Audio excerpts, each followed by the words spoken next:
Hey, what's up guys, it's Jackson here. Been off YouTube for a little while, but we are back for a track guide in the Porsche Cup here at Hockenheim.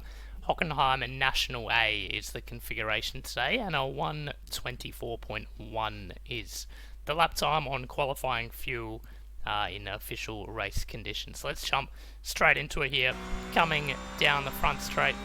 We're braking here just after that 100 board on the left hand side, using plenty of curb on the left, on the blue and white curb, turning it in, making sure not to hit that red curb on the inside because that'll get you unsettled, and then getting on the power nice and hard. You can use all of this curb. As you can see, we're a little bit over the left hand side of this blue curb. If you go any further than that though, you will get an off track, and you can use a bit of that green there on the left hand side.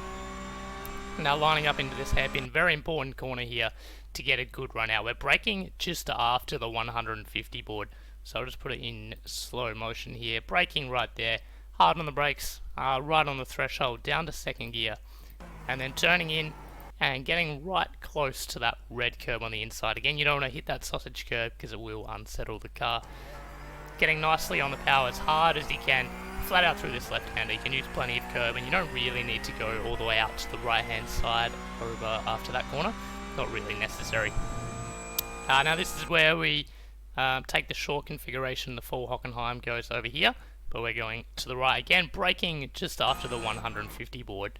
And we're going to head in here. Make sure you don't touch that grass on the left. It's a bit of a trap for young players. But this first apex, we can just completely ignore this apex, right? We don't need to really get anywhere near it, because what we're focused on is hitting this second apex nice and tight and getting on the power as early as you can. So as you can see, we're already playing with the power. I'll just go back here. So we're braking and then starting to get on the power already before we've even got to this apex. Trying to get the car nice and turned, and then we're just clipping that apex, getting to the power nice and hard, getting far over to the left, flicking the car over to the right. We're just grabbing fourth gear before we get to this 50 meter board, just braking a little bit before the 50 there, you can see. Down to second gear.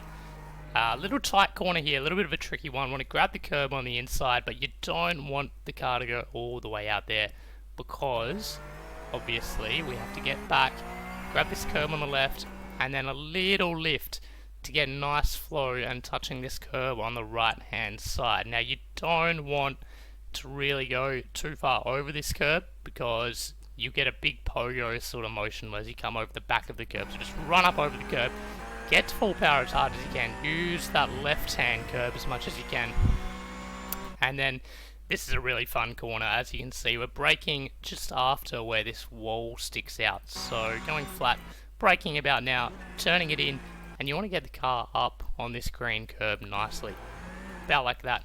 Now this is a great corner because you can actually get on the power much earlier than you think.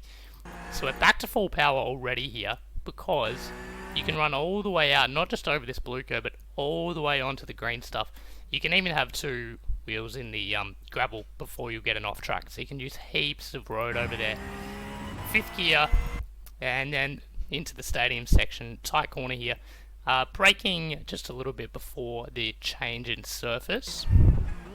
Down to second gear, nice and patient through this one, keeping the car right along that white line, and you can start to use the power just to get the car to rotate through here. You want to get on the power nice and early. You can use more runoff over on the right hand side if you want, but you need to get the car over to this left hand part, so it's a bit difficult because it does drop off in terms of the camber down there. So you kind of want to keep the car just on this blue curb, grabbing fourth gear, and you can use so much road here if you want. Just do need to be careful, because as you can see in slow-mo, when we hit that curb, the car bounces around a little bit. It's a bit awkward. Now just two corners remaining. Into this right-hander, we're not going to go all the way over to the left. We're just going to go about mid-track, get on the brakes, just about half brake, down to third gear, and just sort of play with the throttle to get the car turned into this one. Put a curb on the inside, and then you can use right out onto that red sausage curb on the outside. It's actually quite a small one. If you want to drop the left-hand wheels over it, you can. But you want the aim of the game here is getting through this final corner as quick as you can and get back to full power for the front straight. So we're just lifting, and then getting the car sort of on that green, just on the blue and white. Here we go, about mid accelerator percentage there, and then back to full power. And again, you can use heaps of road on the left hand side here, over the blue curb, over the green, grab 5th gear, and across the line for a 1:24.123. So that's the lap around Hockenheim National A.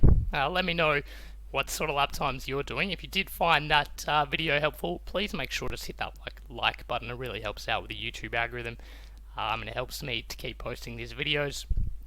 If you do want to see more of these track guides next week and the week after, hit that subscribe button just to let me know that you'd like to keep seeing that. And one more thing, I do some one-on-one driver coaching. So if you would like to get personalized driver tips, a bit of help on how to build setups as well, please just hit that link down below. I do 20 iRacing credits for a 1 hour one-on-one session. I'll set up a private test session with you, and we'll go through a bunch of stuff. We can do it in the Porsche Cup car if you want, or a whole bunch of other cars that we have access to as well. So hit that link down below. Let me know if you'd like that, and if you have any other questions, just drop them in the comments below, and otherwise, I'll see you next week.